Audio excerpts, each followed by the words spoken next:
শ্রেয়া।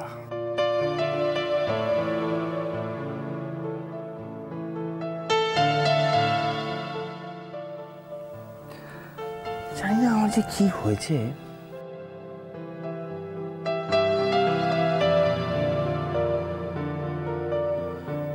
সব সময় শুধু তোমার কথা ভাবতে ইচ্ছে করছে। কেন বলো তো? কেন সবসময় শুধু তোমার কথাই মনে পড়ে?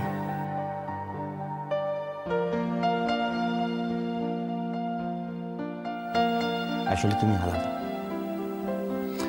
তুমি সত্যি সবার থেকে আলাদা। শ্রেয়া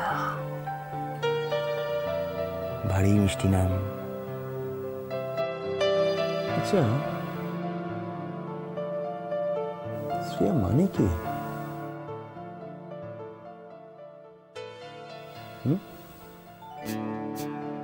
বেশ লাগছে কিন্তু তোমাকে। অবশ্য তুমি এতটাই মিষ্টি, যে কোনো শিল্পীর তুলির টানেই তুমি সুন্দর। আমার তুলির টানে তুমি বিশেষ হয়ে উঠেছ, আলাদা হয়ে উঠেছ, সবার থেকে আলাদা।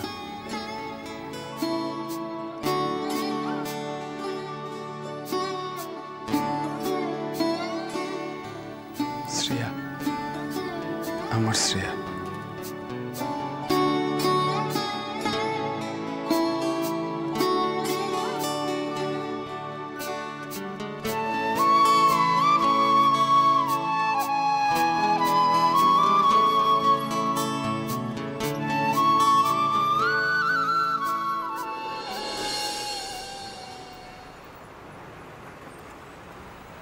রুদ্রদা, রুদ্রদা কি বলে যে তোমাকে ধন্যবাদ দেবো? তুমি আমার জন্য যা করলে। কি এমন করেছি ভাই? কি করেছো তুমি জানো না রুদ্রদা? আমি আর রুমা তো প্রমিতের আশা ছেড়েই দিয়েছিলাম। সেই প্রমিত নিজের ভুল স্বীকার করেছে, বাড়ি বয়ে এসে ক্ষমা চেয়ে গেছে। আমি আর কি করেছি? আমি শুধু তোমার ছেলেকে বুঝিয়েছি। আমি বলেছি আমিও তো কারো বাবা। আসলে কি জানো তো শুভ্র, আমি তোমার কষ্টটা সহ্য করতে পারছিলাম না। রুদ্রদা, রুদ্রদা, মাথার উপরে তোমার মতো দাদার হাত কজনের থাকে বলো? তোমার মতো মানুষকে এরকম ভাবে পাশে পাওয়া তো ভাগ্যের ব্যাপার। শুভ্র, পরিমল,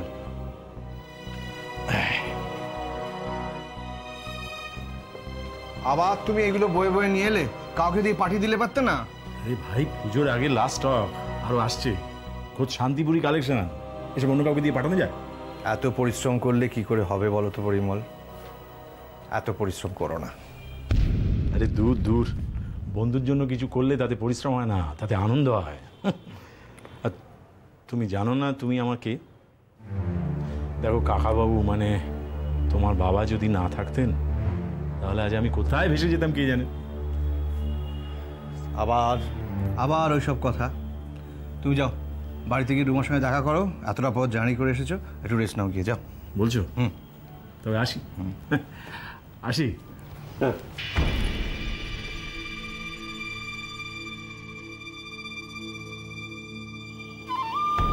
বসো রুদ্রদা। হ্যাঁ।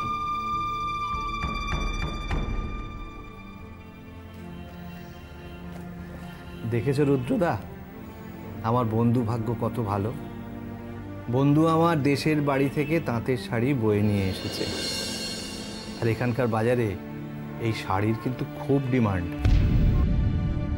এই পুজোর সিজনে এর আগে ও দুবার এসে দিয়ে গেছে, তাও নিজের হাতে। পরিমল আসলে তোমার কেমন বন্ধু? আসলে বন্ধু বললে খুব ভুল হবে জানো, ও আমার ভাই। কাজিন কাজিন মানে আত্মীয় বলছে? মানে একসময় ওদের অবস্থা খুব খারাপ ছিল। ও, তো ও যখন এই ধরো 15 বছর বয়স, তখন ও আমাদের বাড়িতে আসে থাকবার জন্যে। কেন? ওই ওই টুকটাক ভাই ফরমাস খাটার জন্য আর কি। মানে কাজের লোক? না, আসলে আসলে প্রথমটায় সেরকমই ঠিক হয়েছিল, কিন্তু দুদিনের মধ্যেই ও বাবার নজরে পড়ে যায়। কীরকম? ও নিজের গুণে আমার বাবার আর একটা ছেলে হয়ে যায়। তারপর থেকে জীবনের শেষ দিন পর্যন্ত ও বাবার পাশে ছায়ার মতো থেকেছে। আরে এরকম ঘটনা তো প্রায় সিনেমা টিনেমা দেখা যায়। কাজের লোকের ছেলে বড় হয়ে সমস্ত সম্পত্তির মালিক হয়ে গেছে। আর রুদ্রদা, দেশের বাড়িতে তো আমাদের সম্পত্তির মতো কিছু নেই। ওই যতটুকু আছে সেটা পরিমলই বুক দিয়ে আগলে রেখেছে। কিন্তু তোমার মুসলিম সংক্রান্ত সমস্ত কিছু দায়িত্বটা এখন পরিবারের হাতে। ওই তো আমার ভরসা। মানে একজন কাজের লোকের ছেলে এই সমস্ত মুসলিম টসলিমের বনি দিওয়ানা ট্র্যাডিশন এসবের মানে বুঝবে? মানে রক্তের মধ্যে না থাকলে কি শিল্প বোঝা যায়? বুঝবে রুদ্রদা, কারণ ও আমাকে ভালো বোঝে। ওর বন্ধুকে খুব ভালো করে বোঝে। আর একটা বোঝার লোক, আর একটা ভরসার লোক বেড়ে গেল।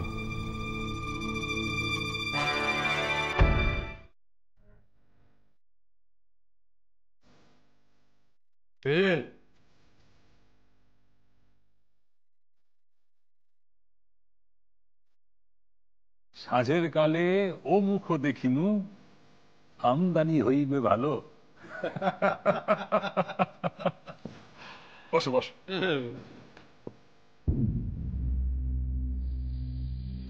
বলো বন্ধু, কি হেতু আগমন? কি ব্যাপার আজ এত খোঁজ মেজাজে? আজ একটা জম্পেশ মামলার রায় বেরিয়েছে। মামলায় কোনো দম ছিল না, তবুও পার করিয়ে দিলাম। মক্কেল শাসালো, ভালো আমদানিও হলো, আর তারপর রুদ্রবাবুর পায়ের ধুলো পড়ল। রসিকতা ছাড়ো, খুব দরকারে এসেছি। তার খুব দরকার ছাড়া কি তোমার টিকি দেখা যায়? তার খুব দরকারটা কি? দেখো, এবার আমি ভাবছি গার্মেন্ট সেক্টরটা একটু নেড়ে চেড়ে দেখব। হঠাৎ? এই সেক্টরটার প্রচুর সম্ভাবনা আছে। ইন্ডিয়ান জামা কাপড়ের বিশাল কদর ও দেশে। সে তো বটে, বিশেষ করে কটন আর হ্যান্ডলুম। এক্স্যাক্টলি, একটা পার্টনারশিপে যাব ভাবছি। মনে হচ্ছে বড় দাও।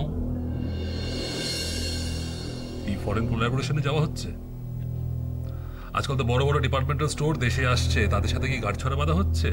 আরে না না, একটা ছোট্ট শাড়ির দোকানের মালিকের সঙ্গে। হোয়াট?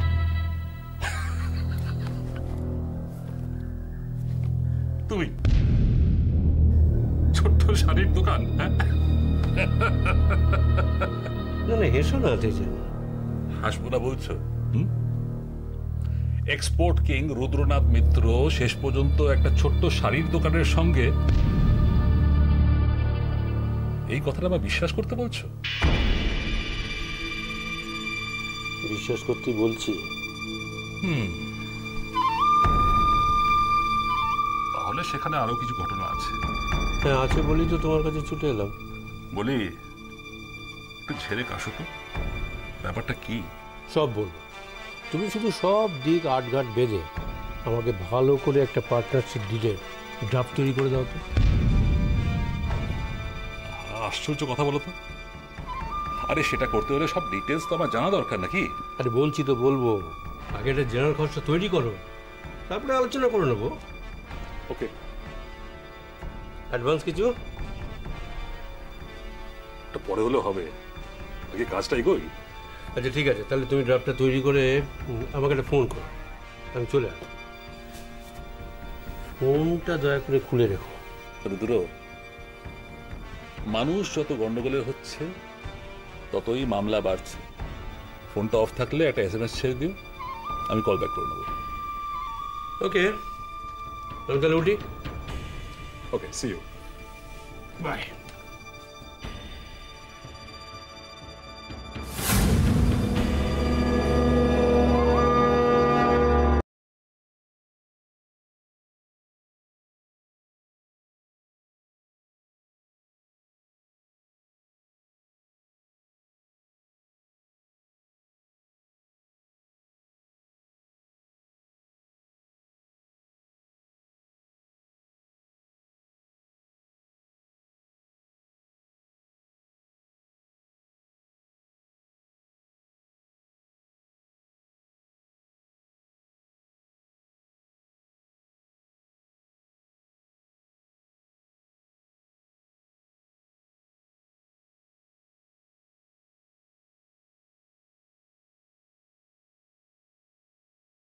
দেখছি তুই কিন্তু এটা কালকে সময় করে ওকে দিয়ে আসবি, কেমন? ওকে ম্যাডাম, ওই কাল সকালে ও যখন গানের টিউশনিতে যাবে তখন দিয়ে দেবো। সোনা ছেলে আমার। কিন্তু মা, ওর জন্য তো এটা বানাচ্ছো, আমার জন্য কি বানাচ্ছো? ওরে বাজি, আচ্ছা মালপোয়া খেতে তো তুইও ভালোবাসিস, তো এটা কি তোর জন্য হচ্ছে না? তোকে দেবো না? উফ, তুই আর দেখ, শ্রেয়া আর তুই আমার কাছে কি আলাদা?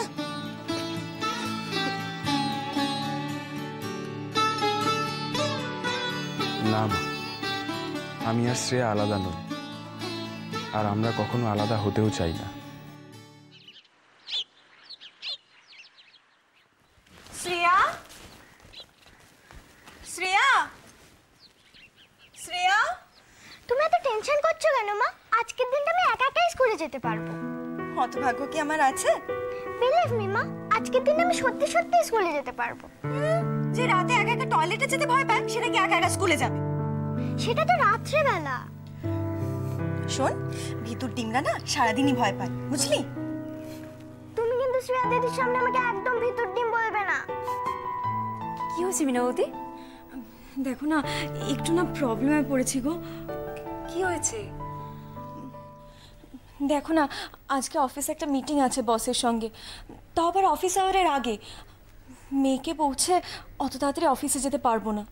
ও জানো তো, আজকে ভেবেছিলাম ওকে স্কুলে পাঠাবো না, কিন্তু ওর আবার একটা মান্থলি টেস্ট পড়ে গেছে আজকে।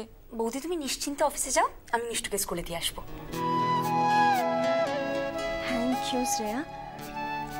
এবার কিন্তু খুব খারাপ হচ্ছে, হ্যাঁ? এরকম থ্যাঙ্কস বললে খুব মন খারাপ হয়ে যায়। আচ্ছা আচ্ছা, সরি সরি। ঠিক আছে, আমি একটু মাকে বলে আসি। আচ্ছা শোনো, আমি তাহলে এগোই, আমার দেরি হয়ে যাচ্ছে। মিষ্টু, ভালো করে কিন্তু এক্সাম দেবে, মাথা ঠান্ডা করে। আমি আসি, টাটা টাটা। মা, সাবধানে যেও।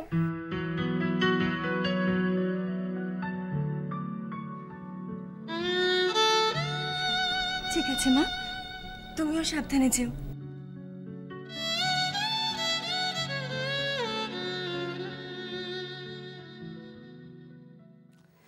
শোনো, মার কত খেয়াল রাখে। এই তুই বসতে এখানে, আমি এক্ষুনি আসছি।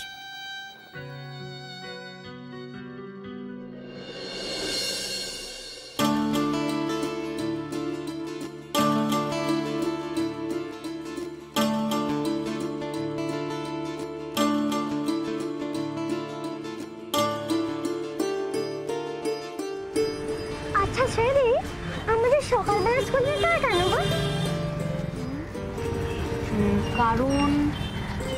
কারণ সকালবেলা ঘুম থেকে ওঠার পর আমাদের মাথাটা একদম পরিষ্কার থাকে না, তো তখন পড়াশোনাগুলো ভালো করে আমাদের মাথায় ঢুকে, তাই বুঝলি? ও, কিন্তু অনেক কিছু দেখে দুপুরবেলা স্কুলে যায়, তার মানে তাদের মাথা পরিষ্কার থাকে না, তাই না? খালি পাকা পাকা কথা না, হাতটা শক্ত করে ধরতো। চল।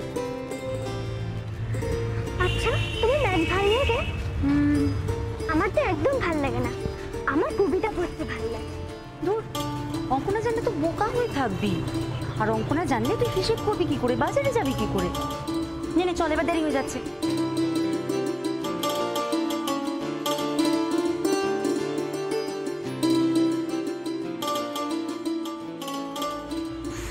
চল, কত দেরি হয়ে গেল। শ্রেয়া,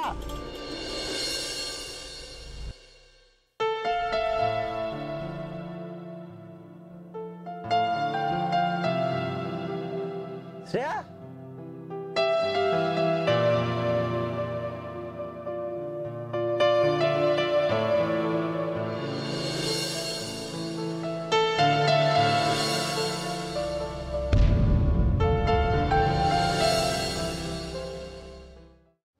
এই নে নে চল। ওটা কে গো? খুব চেনা চেনা লাগছে। না না, আমি চিনি না। এই তুই চল তো, স্কুলের জন্য কত দেরি হয়ে যাচ্ছে। চল।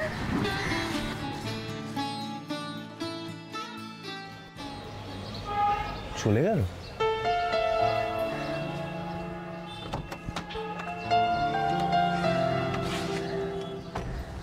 শ্রেয়া,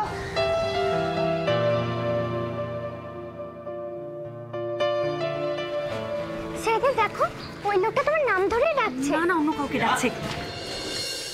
আরে কি ব্যাপার, আমি আপনাকে ডাকছি, আপনি পিছন ফিরে চলে যাচ্ছেন, চিনতেই পাচ্ছেন না নাকি? না না, চিনতে পারবো না কেন? ওমা, তুমি যে এক্ষুনি বললে তুমি একে চেনো না। আই, তুই চুপ করবি? ওকে বকছেন কেন? ও তো যা শুনেছে তাই বলছে। আমি কিন্তু তোমায় চিনি। তুমি সেই চিকেন আঙ্কেল না? Chicken uncle? হ্যাঁ, ওই যে জেঠু জেঠিমার 25 বছরের বিয়েতে তুমি এলে, এসে শ্রেয়া দিদি বানানো চিকেন খেতে খুব ভালোবাসলে। ও ও, ওয়াটার আন্টি, মনে পড়েছে। কি? ওয়াটার আন্টি, তুমি সেদিন জল দিচ্ছিলে না? এই চল তো, আর দেরি করলে বাস পাবি না। এই এক মিনিট। বাসে যাবেন কেন? আমার গাড়িতে চলুন। এই জন্যেই জানেন তো, এই জন্যই আমি। আচ্ছা, নাচেন আর ভান করে চলে যাচ্ছিলেন।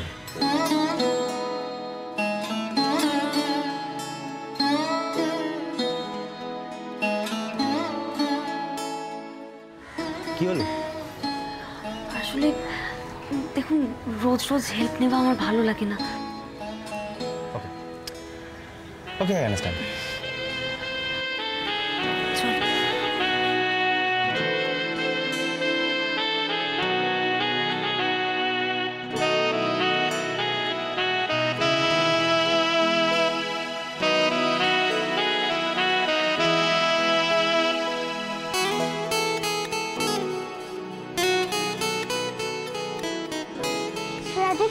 চিকেন আঙ্কেলটা তোমাকে কি বলছিল গো? জানি না। এই শোন, তুই তোর 7 টেবিলসটা বলতো। তুমি না কিরকম একটা মায়ের মতন হয়ে গেছো। টেবিলটা বল। আচ্ছা বাবা, বলছি। 7 1 যা 7, 7 2 যা 14, 7 3 যা 21, 7 4 যা 28।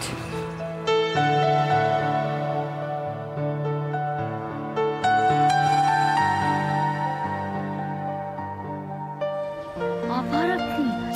হ্যাঁ, ভাবলাম আপনাদের সঙ্গে হেঁটে হেঁটে যাই। ড্রাইভারকে বলে দিয়েছি, আসছে, পিছন পিছন আসছে।